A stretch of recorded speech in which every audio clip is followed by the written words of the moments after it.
January 7th, 2013, Episode 2, Gun Control, Liberals, and Obamacare. Welcome. Hopefully welcome back. If you're fed up with liberals, dirty politicians, bankers, Ponzi schemes, and Big Brother invading your privacy, you're always welcome here. I'd like to start each video off with any corrections or retractions, because it's necessary that we make sure that we have the facts. In my previous statement, I addressed the federal debt in billions, when it is actually trillions. Moving on, you're going to notice we're now podcast on iTunes. We've also got a Facebook and a Twitter page that are connected to our homepage at mad-yet.blogspot.com. I'm going to get my message out to as many people as humanly possible, and there's not a goddamn thing you liberals can do about it. Now let's move along and hear what I've got to say in my new article, Gun Control, Liberals, and Obamacare. I would like to open this entry with a few words of thanks. I was unsure what or if I would get any response to my inaugural post, but I felt it necessary to post it anyways. The response was overwhelmingly positive.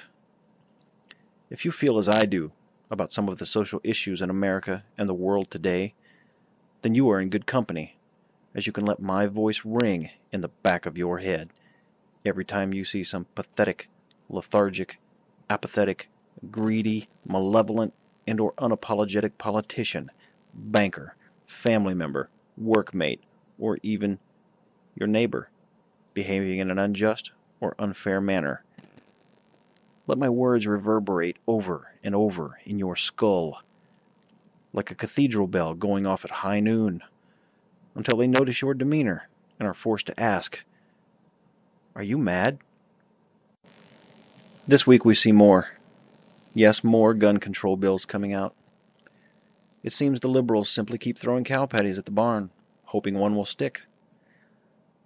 The liberal advance upon us is simple. Don't throw one rock when you can throw a handful. Their scattergun tactics work over time because they wear you down. And they know it. They lose on one front, then attack on two more. This needs to be addressed, and head on. To top it all off, the noose is tightening for those in financial troubles. They are about to restrict your internet usage according to bandwidth, and if that doesn't wake up some online gamers, I don't know what will. They are removing your ability to get news and information unless you go to the free sources, mainstream media, because most online news agencies are moving to a pay-to-view model.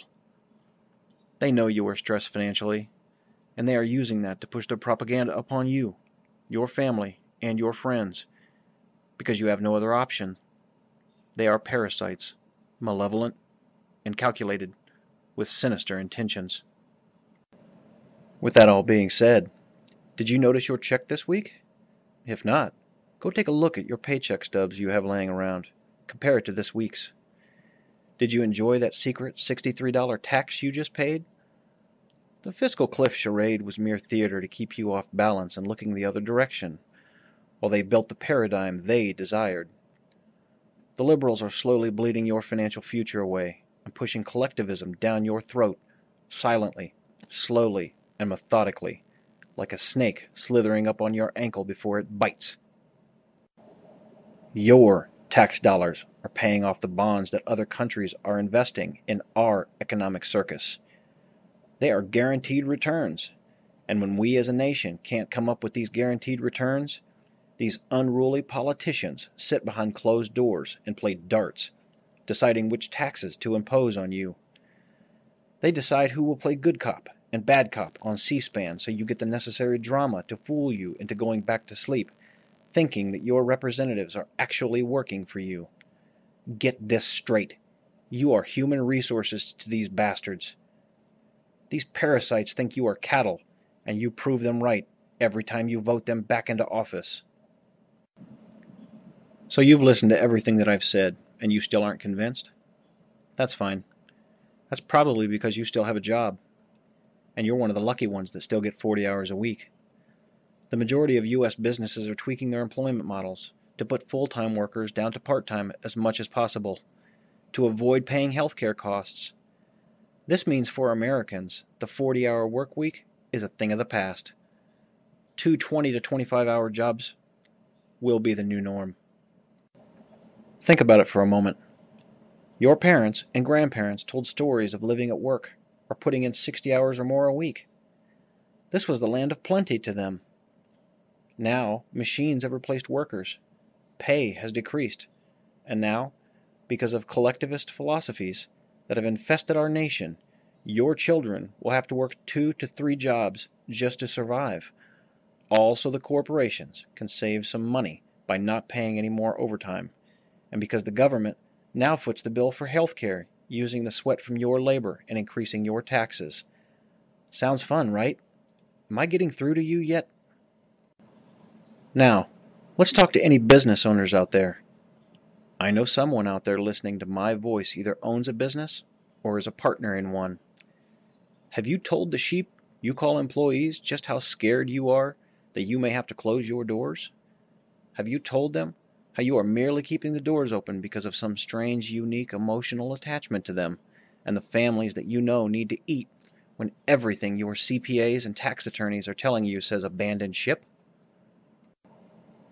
Are you biting your nails every day you come into your business, praying your employees don't call the feds and say that they can't afford health care because it initiates an investigation and a $2,000 penalty per employee on your business? Do you tell the applicants looking for work you can't hire them because they have a higher chance of being subsidized for health care, which puts more financial stress on your business and quickens the pace at which you will have to shut your doors? No, you haven't. You can't, because you're too nice to tell them the truth, because of the political correctness that liberals have indoctrinated upon the culture surrounding you. There are even rumors of packages delivered to doctors from the federal government since the beginning of the year that have little black devices in them. Devices that your doctor will have to put a code into to verify your treatment options with some bureaucrat to make sure you get what the government prescribes and not necessarily what is best for you. This bureaucrat may be younger than your own doctor in many cases, with much, much less experience. Can you say oversight? How about accountability? Did you know about a $5,000 fine if your doctor disagrees with the device's response? If this is true, this means if you or your loved ones are in surgery, you may have to wait on the operating table while your doctor waits for some bureaucrat to get back to them, or else they face huge fines from the federal government and possibly lawsuits for merely doing what they were trained to do, and are more likely better qualified to do in most cases. Your doctor knows what is right and what is in your best interest, or else they wouldn't be a doctor. Obamacare is the definition of fascism, and it just keeps sounding better and better, doesn't it? Here are a few more points to chew on. 1. No neurosurgery on anyone 70 or older, only comfort care. This means the government lets you suffer until you die. 2. Dr. David Jonda, an orthopedist, calls it fascist, pointing out patient care rationing, calling it unethical and inhumane. 3. Obamacare is forcing Christian organizations to provide access to abortion. This directly conflicts with the freedom of religion. Imagine if we forced Muslims to eat pork because it was mandated by the state. You would have a revolution overnight. But it's okay to force Christians to support abortion? Explain how this isn't as hypocritical as the politicians that tell you you must turn in your guns, but they get to keep theirs. If you think I am talking down to you, I am not. I am merely a wake-up call.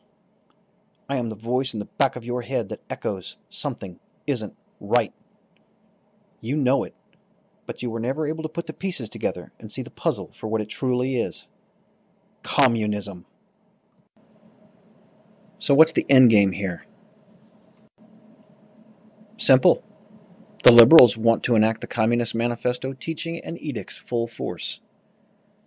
They want to strip you of any semblance of humanity and make you solely dependent on the state at all costs. This is what they call order. Your liberty, your freedoms, and your dignity is at risk. And if you don't believe it by now, well, I, nor anyone else can help you. They have broken down your country's moral compass. They have socialized its politics, its government, and now its healthcare. And now with presidential edicts, you are mere steps away from going over the cliff's edge to full-blown communism. Some say we are already there, and they make convincing arguments to that point in my personal opinion. In closing, I want to add one more point to shine a light on the similarities on what is currently happening in America versus what happened in Nazi Germany. We are now seeing gun owners being targeted as evil because of the actions of some evil little man.